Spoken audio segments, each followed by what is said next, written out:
everybody? This is Dregs One. Welcome to another episode of the History of the Bay podcast. Shout out to our sponsors, Amoeba Music, a San Francisco joke. Go check them out on Haight Street. Also got to shout out my folks, Dying Breed, Gift to Gab, Clothing on 24th Street in the Mission. Behind the lens, we got King Said. On the boards, we got DEO. And today, we got another special guest in the building, formerly known as your boy. We got Rich Rocka in the house. Yes, sir. What's up, brother? What's happening? Thanks for pulling up on us, man. For sure. Thanks for having me. Off top. Like I always say, man, we try to cover everybody that played a part in this Bay Area music, this Bay Area hip-hop, and you've definitely played a part, always been known for your lyricism and putting a lot of work in over the years, man. For surely. Well, let's start at the very beginning, as we always do, and tell everybody where you grew up and what it was like for you as a kid. I grew up in San Francisco, California. I done touched every square inch of the city, from the poorest to the richest. But I got my name and my game from the Mo. That's right. You definitely got some Filmo energy. I felt it as soon as you stepped through the door. Come on, man. Shout out to all my Filmo partners. We got Biz in the house, too. Cheddar Boy Biz. Come on, man. Shout out to the Biz. But yeah, man, so that's cool. So you moved around a little bit. And what other neighborhoods did you touch? I touched Lakeview, too. Okay. Yeah. Okay, that's where I'm from. That's where I grew up, man. For surely. Yes, sir. When did you get into hip-hop?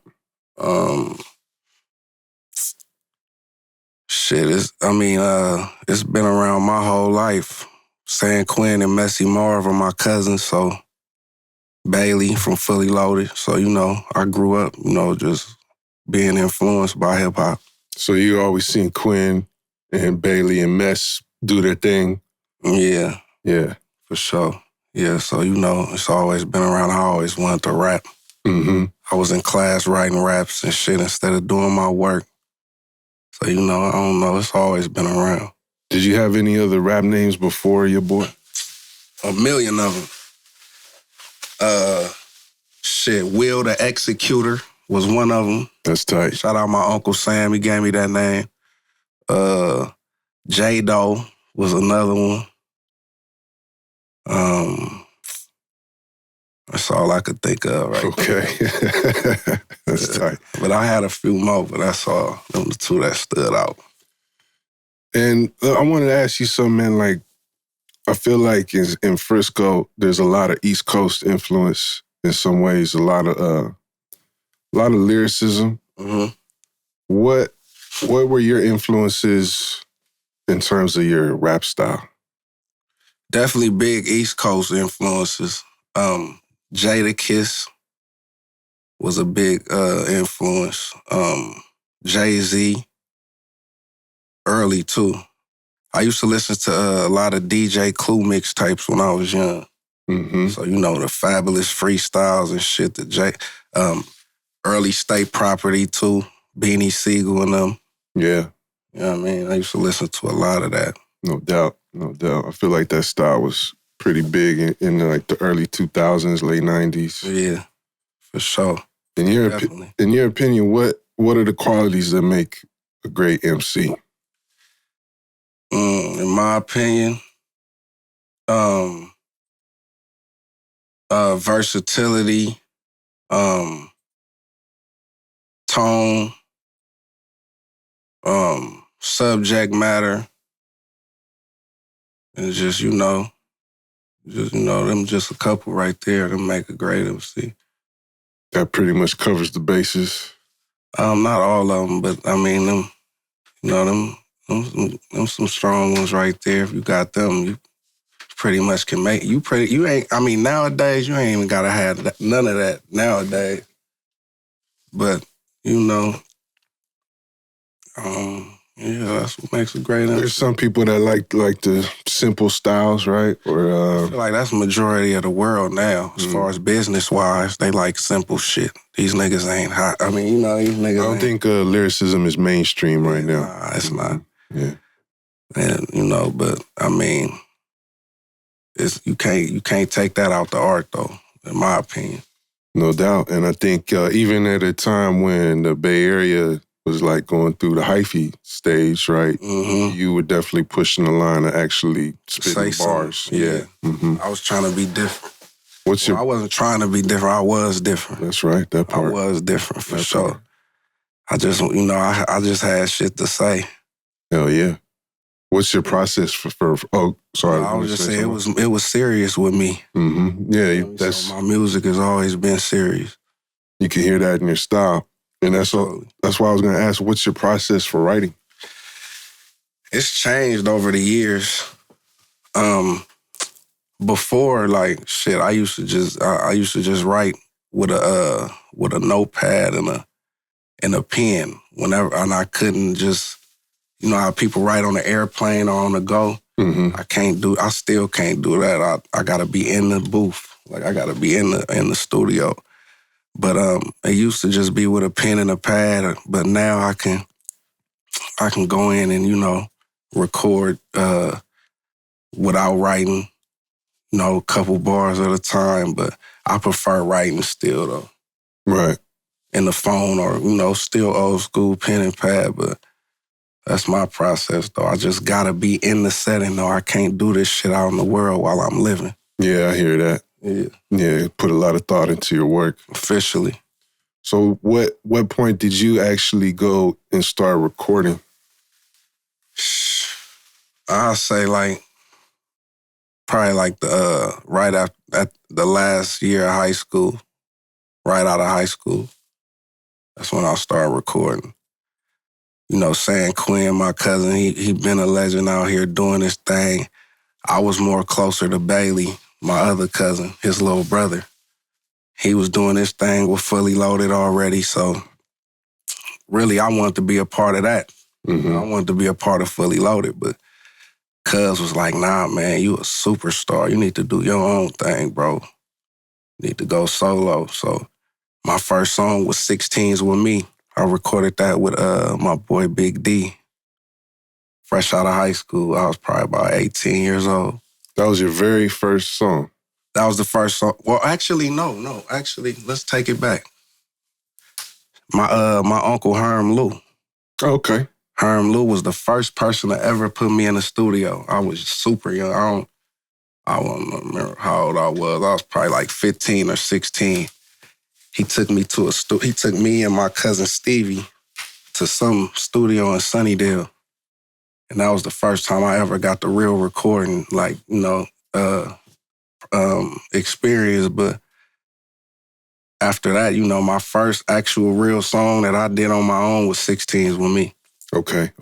That's crazy. Mm-hmm. We had Herm on the podcast. If you haven't seen that, go check it out. Come on, man. Did not know that was your uncle. Yeah, shout out Unc, man. That's some dope Frisco That was the history. First person to put me in the studio. But your first song on your own is 16s. 16s with Me. And your boy Big D made the beat too. Mm-hmm. Little Star Wars flip. Hell yeah. So when that dropped, I mean, that's crazy that was like your first song on your own like that, because it went like so to big. The radio. Yeah. Yeah, it was the #1 song on the radio out here for a while. It had niggas like Ushers and all that shit. It was #1. That's crazy. Yeah. What year was that? It was like 2004, 05. 05. Yeah, man. I remember. So I think that definitely does show what you're talking about like lyricism not really being at the forefront right now, because back then, I think Cass was pumped to hear something like that on the radio. The game has changed for sure, but that's music. It's constantly changing. Yeah. I think also what made that song popular is that Star Wars flip. That was really creative. For sure. Yeah. That was definitely creative. Like, as soon as I heard that beat, I knew it was something. So I just put my shit down on it and it was history. Were you ever into battling? Not really. Okay. I wasn't really into. I liked watching it though. Like I used to watch like the early Reed Dollars battles and Cassidy's and all them niggas, but I wasn't into battling myself because battle rap is too disrespectful. Yeah, some people go a little too far, right? Yeah, and I don't know. I might shut the battle rap down. Niggas say the wrong shit. Yeah, I battled a cat in front of 7-Eleven on Ocean, and it turned into some fisticuffs. That's what battle rapper do, man. That shit is very disrespectful. Well, that was your energy on that song, though. That's why I asked. My energy was very cocky. Uh-huh. I was a very cocky young nigga. My energy, I was definitely, very cocky on there, but I'm not a battle rapper at all. Sure.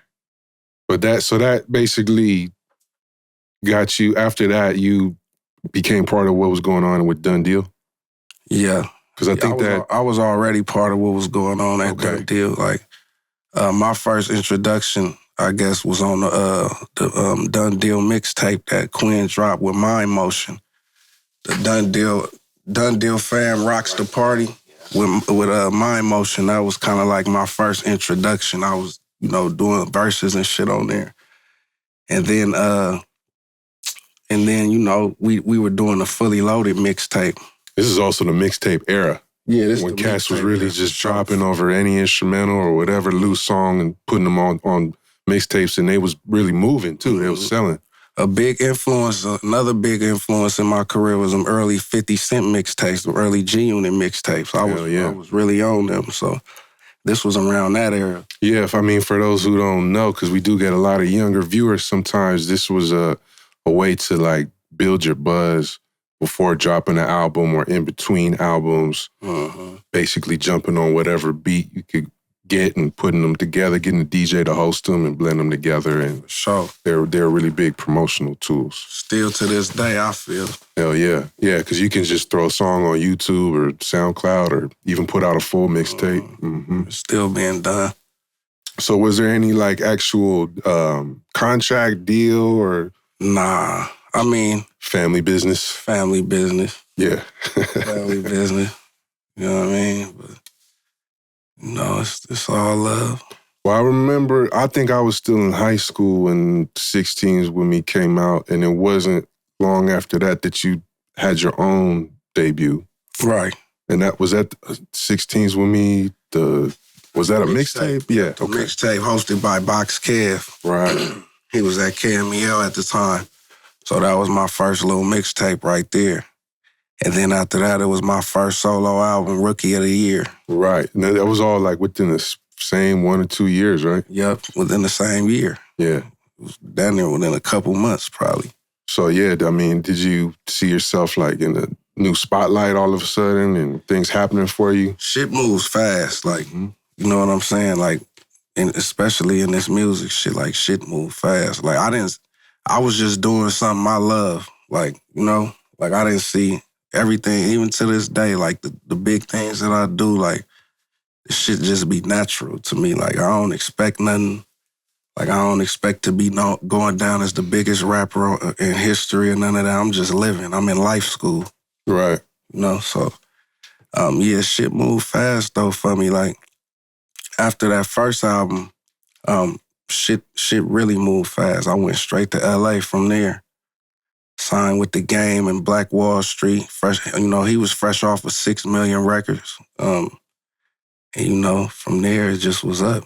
How did The Game find out about you? Through Fat Rat. The OG Fat Rat, man. OG Unk, man. He was doing some management or something down there with Game. And, I was bringing my mixtapes down to the record labels early. I was like 18 years old, bringing my mixtapes down to LA to all the record labels. Somebody at Interscope Records had got a hold of my mixtape, and they brought it to Game. And then, it just, Onk had called me and brought me down there, and then from there, it just was up. That's interesting because I think a lot of Bay Area rappers, are on the independent hype, right? Mm-hmm. And obviously, like, Done Deal is an independent label, but your goal right away was getting signed. Shit, I don't know if it was a goal, but I was just moving, bro. Just making your rounds. Like, that was my way of hustling. Like, shit. Like, you know, I just knew I was bigger than my area. Yeah. Not like that, but... No, I think that's a good... Yeah, I just knew that I just felt caged in. Like, I needed the world, you know? Yeah, yeah. That's what I was kind of getting at, because it's not like you got boxed in as just a local rapper. Right. And you had a bigger vision for yourself. I feel, in a way, a lot more rappers probably should have done that and tried that route and gone down and networked more with the labels. Right. You know, it was a lot of, you know, energies trying to stop that too, but I didn't let nothing stop me. That's one thing about me. Like, everybody that know me know if I want to do something, I'm gonna do it, and ain't nothing gonna stop me. Are you talking about people like criticizing you for trying to go that route, or? Yeah, just with everything. Because some people think if you try to get a deal, you're a sellout. Right. Yeah, no. Or if you go get money with some LA cats, now you're not loyal to the Bay Area. Yeah, shit like that, all type, just the most ignorant situations you could think of. But, you know, at the end of the day, like, I just always did whatever I wanted to do, and I always made the best decisions I felt that was, you know, best for me. Good shit. I think for all you kids out there who want to get in this game, that's the type of shit that comes with it. Yes, sir. Everybody has a little story like that, man. Yeah, for sure. So when you're looking with the game, this is after he had been with JT for a while, right? And not JT, with Queen. The game? Yeah. Oh, okay. You said I was with JT? No. I said the game had been with JT. Oh, yeah, this was after that. Yeah, this was after. I thought you said when I was with Fed. No. Yeah, I guess, you know, I don't know the business they had, but I guess Game had came out here and did a couple projects in the Bay with Fig, but I don't know. This was, when I got with Game and them, he had just sold 6 million records with G Unit. Right, so this is the coming off the documentary album. Yeah. So that's a good place to be at that time. Definitely. So what was that situation like on Black Wall Street? It was an experience, man. It was wild. It was an experience. It was good though. It was definitely good. Like, I got to be around a big artist like Game and, you know, see his work ethic. You know what I mean? And soak some of that up. You know, Big Bro was, you know, definitely he was holding shit down. Who else was signed to the label at that time? Clyde Carson was there, which was it was crazy to me to see Clyde out there. And who else was out there? Juice from Arizona, and who else? Pretty much at the time it was just us at the time. That's still some talent for the roster. Yeah, for sure. But we you know, we was mingling with artists like Kendrick Lamar, J-Rock. These is all my peers. So, hell yeah. We was all doing records, and, you know, we all were actually on the same mixtape, the Black Wall Street Journal Volume 1. I felt like that was my big introduction. Right. Right there, the Black Wall Street Journal Volume 1. So. And did he sign you to like an album deal? Or? It was actually no paperwork. Okay. With that neither. You know, it was just handshake. Yeah. Handshake shit. Did you you ended up dropping some projects on there too, right? Nah, it was just a couple mixtapes. Okay. I didn't sign my first actual deal was with Akon. Okay, and that came a few years later down the line. A few years later. But, you know, at that time, you know, people thought I was signing the game, but I really wasn't. But, you know, it really didn't matter at the time, though. Yeah, you're part of the crew. Yeah, it was part of the crew, so it didn't matter. Yeah. And then how did you end up eventually going separate ways? Yeah, eventually, you know, I got more opportunities, and, you know, we eventually went our separate ways, but it's no love lost or nothing. Game respect me, I respect him. Hell yeah. Yeah, I got with Akon, signed with Konvict, did my thing with Kon for a minute. Well, you're also linking with a lot of, like, really established producers, too. Yeah. Scott Storch.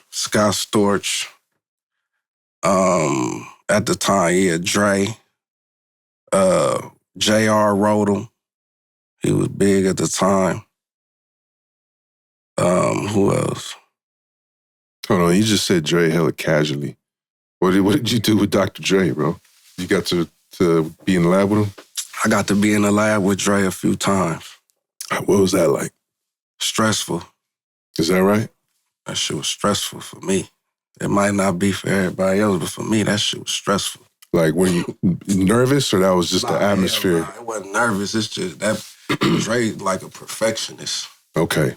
Like that nigga had you in the booth 6 hours working on one sentence. Right. So that shit is true. That's what a lot of people have said. Definitely. You had to do like 100 takes. 1,000 takes. Damn. I remember one time I was in the studio with Dre. It was me and Ron Artest, like fresh after right after they had just won a championship. Mm. Like I had a show in a club in LA. I was performing this song I had called We Run LA. And Ron Artest was in the club. They had just won the 07 championship or something. And like somebody was like, you know, we was linking up and shit. Somebody was like, well, what y'all doing, man? Let's go to the studio with Dr. Dre. So I'm like, all right, let's go. Boom, we go to the studio. Ron Artest was working on a record in there with Dre. He still had his fucking jersey on and shit. Damn. Just won the championship. But shit, God is my witness, man. Dre had that nigga in the booth for about 4 hours working on one sentence. Man, that's crazy. Yeah, man, that shit, So it was, but Dre, it was cool though. Hell yeah. Cool. Yeah, that's dope, Definitely an experience. Yeah, that's a dope. Tell my youngin' about. Of course. It's a big accomplishment. Yeah. A lot of people in hip-hop can't say that. For sure. I done did so much shit, Dregs, man. To be honest, I done forgot a lot of shit. I believe it. Did so much shit, bro. I done performed in private clubs inside Paris Hilton's house. Like, I done did some shit, bro. Yeah, you're wiggling in L.A. in a crazy time, too, when just there's a lot of shit going on. Mm-hmm. For sure. That's sick, bro. It's definitely not... this is also why I wanted to have this conversation with you on the podcast, because, like I said, it's just... it's not the typical Bay Area rapper rock. But let me add, still kept it all the way true to my roots, too. Of course. You know what I'm saying? So... Well, that's what makes you stand out around those circles, too. So bringing something different to the game. Okay. And at what point did you end up ghostwriting? You started ghostwriting for Kevin Federline? Yeah. I was 18 years old. I was 19 years old. Writing for... It was like when I had first moved to LA from the Bay. I had moved to Malibu. And for those of you that don't know where Malibu is, that's one of the richest places in California. Like, I was right there in Malibu, recording in the nicest studios, $1 million studios and shit. So I guess Kevin Federline was working on the album. And, the people, the engineers and producers around the city of Malibu, I was buzzing. So they were like, suggesting to me, like, man, Kevin Federline is working on an album. You should write his raps for him because your raps are crazy. And at the time, I didn't know nothing. I didn't ghostwrite for nobody or nothing, but I was just like, let's do it. I wasn't scared of no opportunities or nothing, no challenges. So I just was writing raps for him and shit, and he liked it. That's tight. Ended up using it. And this is when he's still with Britney Spears at this time, too, right?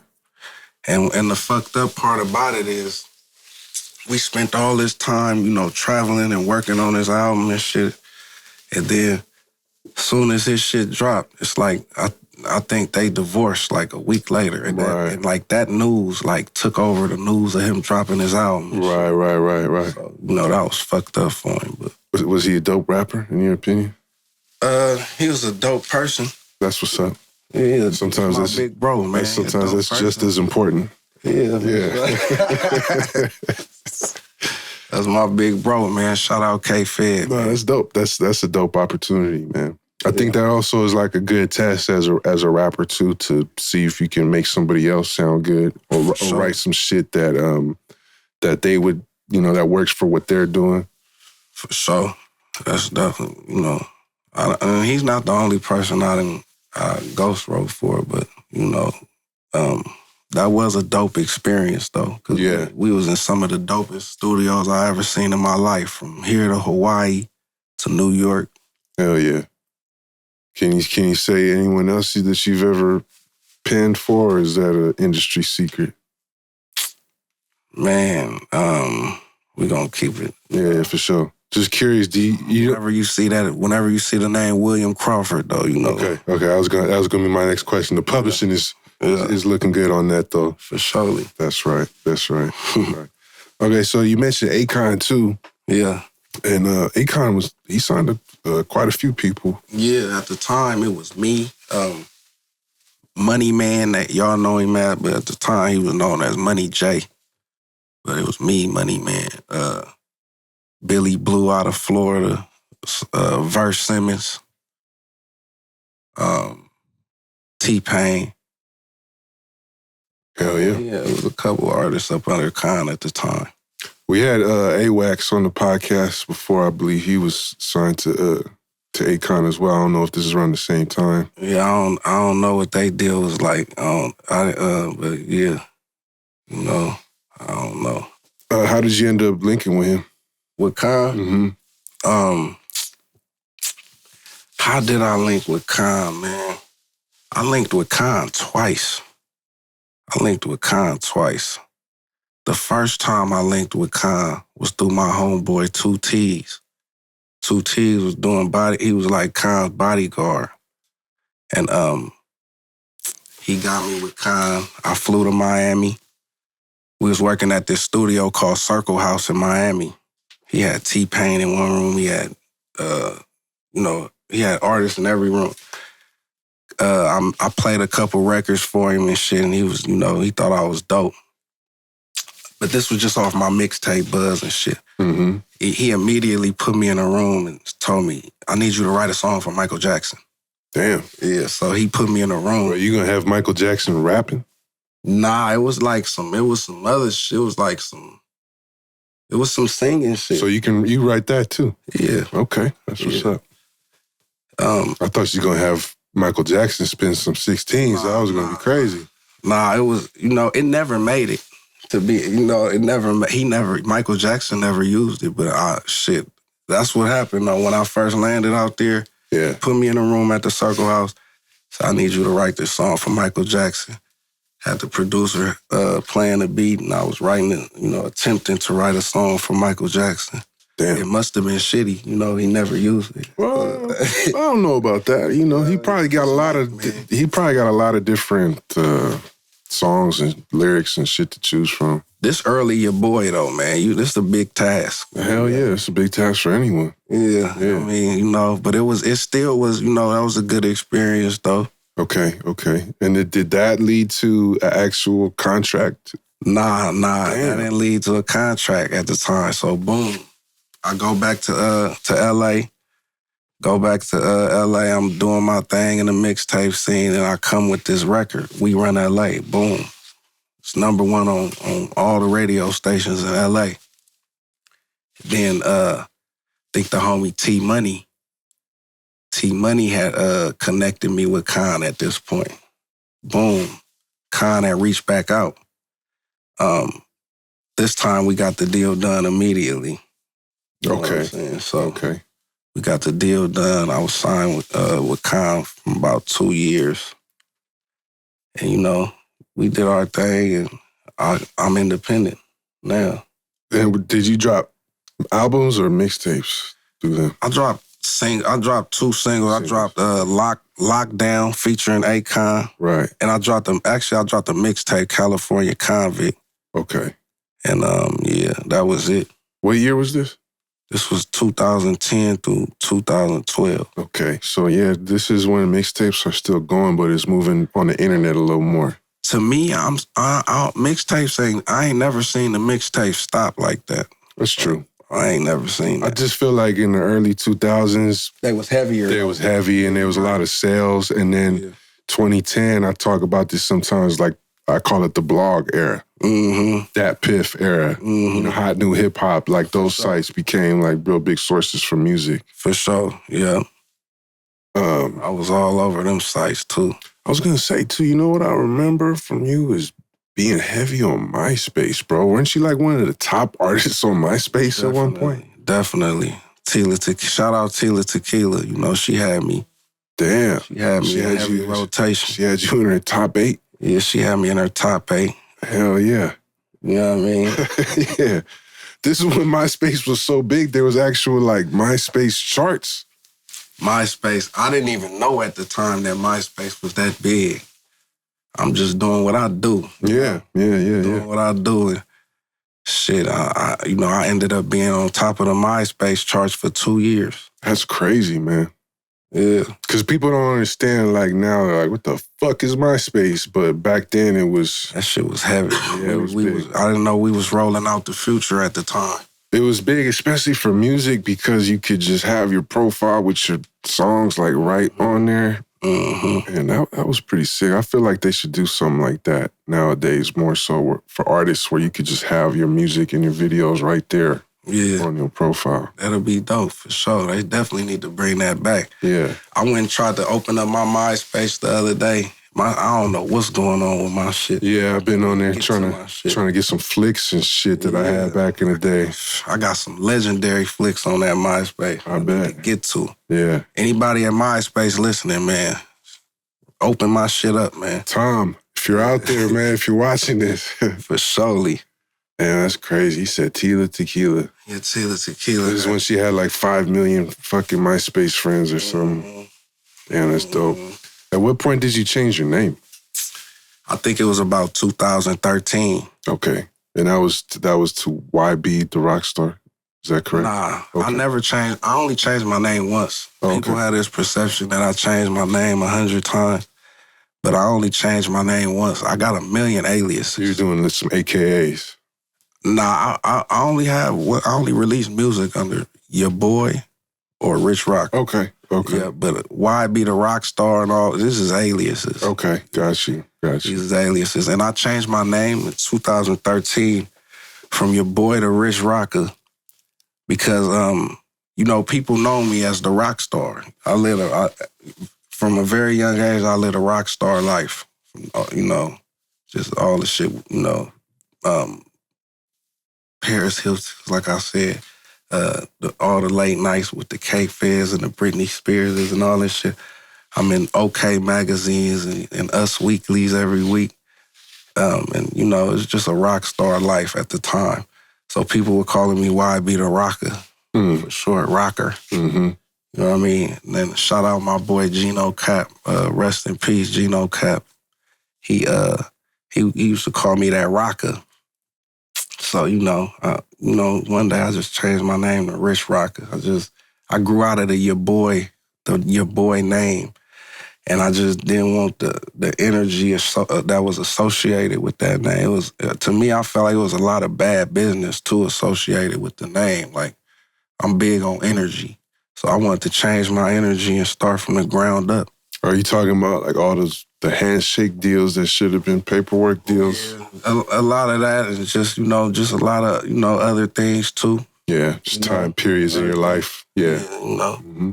But I just wanted some new energy. Yeah. And I knew it was going to be a challenge changing my name too. I knew, you got people that say that my music is different because I changed my name. Like I didn't actually change anything. So, but but the name, I didn't change anything music-wise, but, it's just going to be I knew it was going to be just a lot of challenges that come with that. And I was willing to accept that and to work from the ground up and start all over. And, No, it makes a lot of sense because it's, when you change your name, you kind of it's like a whole rebrand. Yeah, it is. And to me, it was like a rebirth. Like, yeah. I didn't give a fuck. I know who I am, so it's a fresh start. Yeah, I am who I am. And I'm still your boy at the end of the day. Off top. But I like that because your boy is also, I was thinking it might have been like for marketing reasons too, right? Like, yeah, nah, it's all spiritual with me. Okay, yeah. I guess as you get older too, you don't really want to have boy in your name either, right? Exactly. Yeah. I grew out of that. Right. So what are some steps besides changing your name did you take to reinvent your career at that point? Nothing. I just changed my name, bro. Okay. That's all I did, bro. Yeah, that's it. And so at a certain point, the Akon Konvict music, again, you just kind of moved on to different things. Yeah, I just moved on. I didn't see it working for me over there. I didn't see it working for me like that. So, like I said, like, I'm a person that takes things into my own hands. So, I just moved on. Did I also read correctly that you also signed with Mack 10 at some point? Nah, I almost did. Okay. Yep, I almost did. And to be honest, I'm glad you said that because that's really why Khan didn't sign me the first time because he thought I was signed with Mack 10.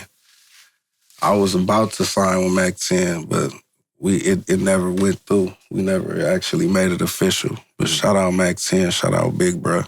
Yeah. So you're getting a lot of love in LA and from people from outside of the Bay Area. Yeah. At a certain point, did you get tired of like the LA scene?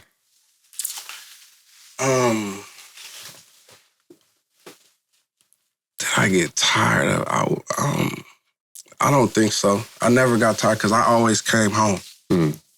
Even when I was, I lived in LA for like 14 years, but I still would come home like if not every other week, every week, or I'm for sure here every holiday, but I was coming home quite often though. Yeah.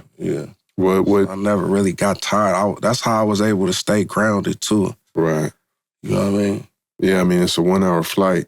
Exactly. Mm-hmm. I'm a driver, though. I like that drive, too. Go down the Grapevine, put on some slaps. But me, I'm a nigga that I don't even listen to music on them drives, man. I'm listening to podcasts and fucking 3-4 hour lectures and shit. Audio books. Yeah. Machiavelli. Mm-hmm. Yeah. I can see that, bro. So yeah. Okay. Definitely. That's what's up. And at a certain point, you started your own label? Yeah. Okay. Yeah. Black Card Music. Mm-hmm. What was that like? What did you put into that? Just my energy. Mm-hmm. Just my energy and money. Is it a vehicle for just you or other artists also? Just me. Yeah. It's a vehicle for other artists as well, but I mean, I ain't found no artist yet. I work with my little cousins, Saki and Galaxy. Mm-hmm. That's it, But ain't no telling what the future will hold though. I know it's gonna be some real special characters a part of my roster in the future. I could see that because I imagine you probably have a pretty selective ear when it comes to rappers, right? Definitely. I found producers too. Yeah. I discovered a lot of producers. I feel like I gave Murder Beats his first placement. Mm. You know what I mean? Y'all know Murder Beats. Of course. Yeah. He's one of the greatest right now. Richie South. You know what I mean? I started working with Richie South real early. He was like 16. And now he's one of the top producers out there too. I got an ear for producers though. Yeah, I was listening to some of your songs on the way over here to get ready. Yeah? Yeah. It's a lot of the styles in the way, they kind of remind me of 16s with me and just like a lot of dark sounds. I like that shit though. Yeah? Yeah, hell yeah. Like a lot of strings and kind of more energy. Yeah. Yeah. Yeah, I'm real particular with my sound. And it's like even more now too. That's why it takes me longer to drop projects now. I used to drop projects every month. Yeah, I saw you. 70, A lot of singles and a lot of like EPs, albums. I got like 60 albums out. Ooh-wee. Out between albums and mixtapes, probably like 64. Hell yeah. That's what's up. That's the catalog right there. For sure. Well, right now you're slowing down a little bit? Yeah. Why is that? Because my creative process is just like that now. Like, okay. It's like I just, like before I had an urgency to where I was just having to record like 3-4 songs a day. Yeah. And now it's more like, shit, I might record. It might take me 3 months to work on one record. Sure. Purposely though. Yeah. Just tweaking little shit and you want to get it right. yeah. Mm-hmm. You know. But I don't know. Just the process is different, man. I'm recording in the morning and shit now. Like I used to be recording all through the night. Mm-hmm. No, I can't explain it, but that's just what it is. I've been working with the sun lately. Yeah. But, I mean, you still, it sounds like you're still hungry, though. I kind of get that sense from you. My work ain't done. Like I say, I'm in life school, so I'm going to always be hungry. I don't think I'm better than nobody. And I feel like I always need to work on myself and get better, like, at all times, like, no matter what. I'm always trying to learn. I'm always in life school every day, so I'm going to stay hungry. Well, you've done so many things, right? Like from the Bay Area independent game to major deals, mixtapes, albums, singles. What's something that you feel like you have yet to accomplish that you want to get done? I'm going to jump off in that fashion next. Okay. Yep. I just want to explore all my creativity for real. I'm probably going to drop some calendars too. Like just, just of my view of things. Okay. I don't know. I'm going to just get creative in every way possible. So don't be surprised anything you see from me. Hell yeah. I feel like when you're a rapper, right? Because then I also interview a lot of graffiti artists, rappers, whoever. Mm-hmm. If you're an artist of any kind, eventually you expand into other things too. Right. Creative things, film, fashion, cooking, whatever it is. Mm-hmm. To be honest, I got a passion for all that shit. Just art, period. From cooking to all that shit. Hell yeah. That's what's up, bro. Well, I want you to know, man, anytime that we can support you with this platform, you know what I'm saying? It's just a message away. For sure. And definitely respect what you've contributed to this shit, man. A lot of dope music, a lot of dope bars, and I look forward to seeing what you got coming next. Off top, you know what I'm looking forward to? What's that? The history of the Bay of your boy, man. You told me that before. I got you. I'll do it before this drops. What? Off top. Yeah. Yeah, we'll run it up, man. Off top. Earthly activities. Let's we pumping that right now? Just shout it out. Yeah. Shout out Zaki and Young Galaxy Adams, man, my little cousins. We got the hottest album out right now. Hottest album in the streets. It's called Earthly Activities. So, don't be square, man. Be there. That's what's up. Grab that, man. Stream it, run it up. Earthly Activities, man. We got the streets on fire. Coming straight out the Bay Area, man. To the world, to the universe. Hell yeah. You heard them, people. Go check that shit out, man. It don't take much, man. Go on your Spotify, your YouTube, wherever you get your music, man, and check out the latest drop from Rocka. Go back in the catalog and get all them songs and tapes from your boy, everything. Go run it up. Run it up, man. This is a legend in the building, man. Another episode. Shout out to Rocka. Shout out to everybody else in the house, man. Dregs One, History of the Bay. We out of here, y'all. Yeah. Peace. Recognize where you got the game. We got our own style, got our own slang. Northern California is a West Coast thing. This is the history of the Bay. Recognize where you got the game. We got our own style, got our own slang. Northern California is a West Coast thing. This is the history of the Bay.